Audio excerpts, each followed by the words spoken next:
Yes. That's amazing. Yeah. Now, I think I also read in the book, I don't know if you said this or someone else said this, Yeah. but the key to living is giving. Yes. Now, I think I might have heard you say this actually back when I first saw you when I was 16 at an Yeah. event. And I remember thinking, I don't have anything to give. I don't have any money. You know, how am I supposed to invest my money? Yeah. 10, 20% every month. And then Yeah. how can I give on top of that? Yeah. But I really understood that, you know, it's so valuable and important to give. And I work with a lot of nonprofits myself, That's building wonderful. schools for kids around the That's world. wonderful.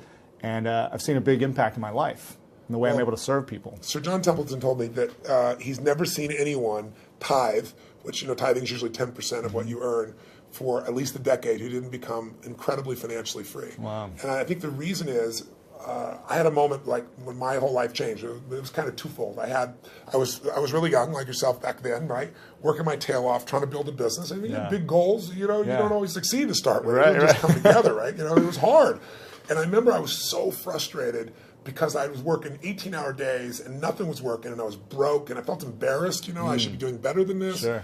And so I was driving home from Orange County on the 57th freeway in San Gabriel Valley out near a place in Pomona, California. It probably doesn't matter anybody else, but I can remember it so vividly because it was almost midnight.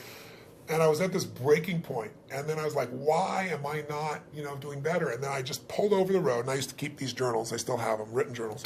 And I wrote in big lines, you know, the secret to living is giving. And I started to cry. And I realized I am so focused on what am I not getting. Receiving. I'm not focusing on what I'm giving. Yeah. So for 6 months, man, it turned me around. But then, you know, something else to get in your body. It was in my head, it was in my heart, but it had to get in there Yeah. to stay. And I started going through some really tough times, and I lost everything financially. And I was mad at everybody because, like, I'd loaned a friend $1,000, and, you know, I'd been doing well, and he didn't even return my phone call. Oh. And what changed me was I was down to, I don't know, 22, 23 bucks, something like that. I don't know, it was $24. Enough that I knew that I didn't have money for food for the next week, clearly. And I didn't have any prospects. And I was living in Venice in this 400 square foot bachelor apartment, feeling sorry for myself, getting pissed off. And I thought, you know what, I got to eat.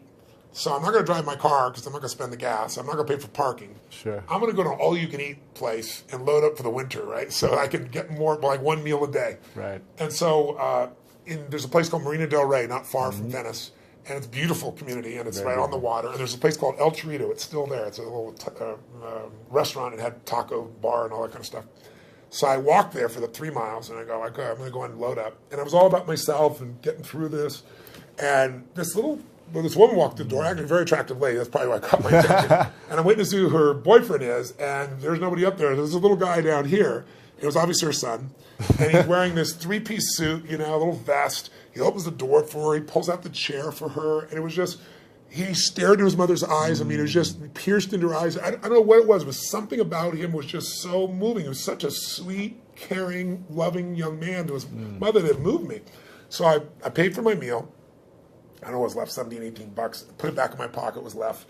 Walked up to this young man, introduced myself, and I said, hi, I don't remember his name. I think he said his name was Ronnie. And I said, Ronnie, I said, you're a class actor. I saw how you opened the door for your lady. I saw how you held out the chair for your lady. He goes, she's my mom. I said, that's even more classy. Right. And I said, so cool that you're taking her out to lunch like this. And he goes, I'm not really taking her lunch because I'm just 11 and I don't have a job, you know. Right. I said, yes, you are. And I had no plan. I just reached in my pocket, took all the money I had, changed dollar bills, and threw it right there in front of him. He looked at me like this. He goes, I can't take that. I said, sure you can. He said, well, why? I said, because I'm bigger than you are. Right? And he got this big grin on his face. His eyes got this big. And I just shook his hand. I didn't even look at his mom. And I just walked out the door. But the reason I tell you the story is I had no car. I had no money. I was euphoric. I was like flying home. I mean, it was like, you know, I probably looked like an idiot, probably skipping or something. I mean, I was just, and what I felt was I should have been like, what the hell did you just do? I have no meal or I wasn't going to eat. Right. I went home that night, I laid out a plan, and the plan was going to take me, 10 days, 2 weeks. So I thought, well, people fast for a week. I could fast for a week, that type of thing. And I was in this great mindset about it. And I woke up the next morning, and I get the old regular snail mail shows up.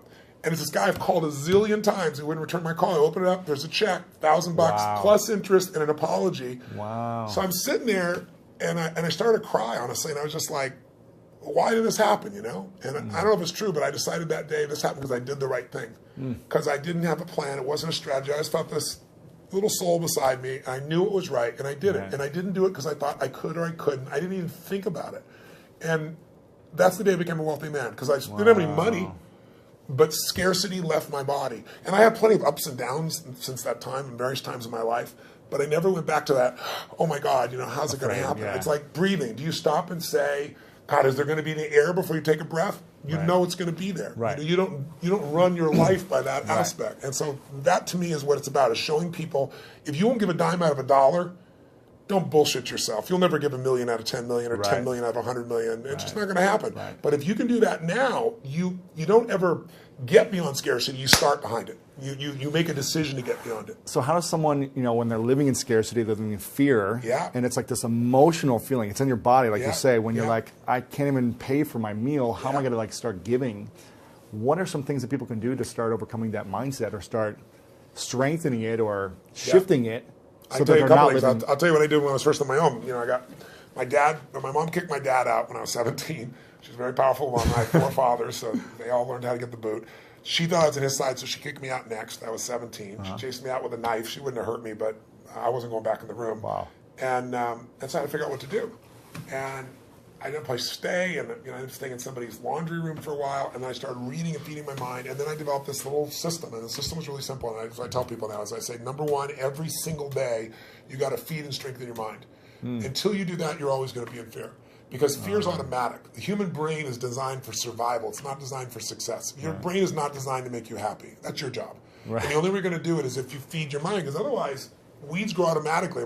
My coach, my mentor, Jim Rohn, used to tell me, so Tony, every day you got to stand guard at the door of your mind. You got to watch what's going in, because if you're not careful, stuff will go in. And he said, all the times it's somebody who cares about you. He said, if your family, if your worst enemy puts sugar in your coffee, he said, what happens? I said, you got sweet coffee. He goes, what if your best friend by accident, or your family, don't mean to, they drop 1 drop of strychnine in your coffee, you're dead. He said, so life's sugar and strychnine, and watch your coffee. Right. So every day I decided, I'm old enough, honestly, there was no internet those days. I'm pretty ancient. I used to go to the library because it's the only place you go. And I'd read biographies. I'd read people's lives, and it would make me go, wait a second. As bad as I think it is, the greatest people in the world had it worse. Sure. So there's something here. So you feed your mind.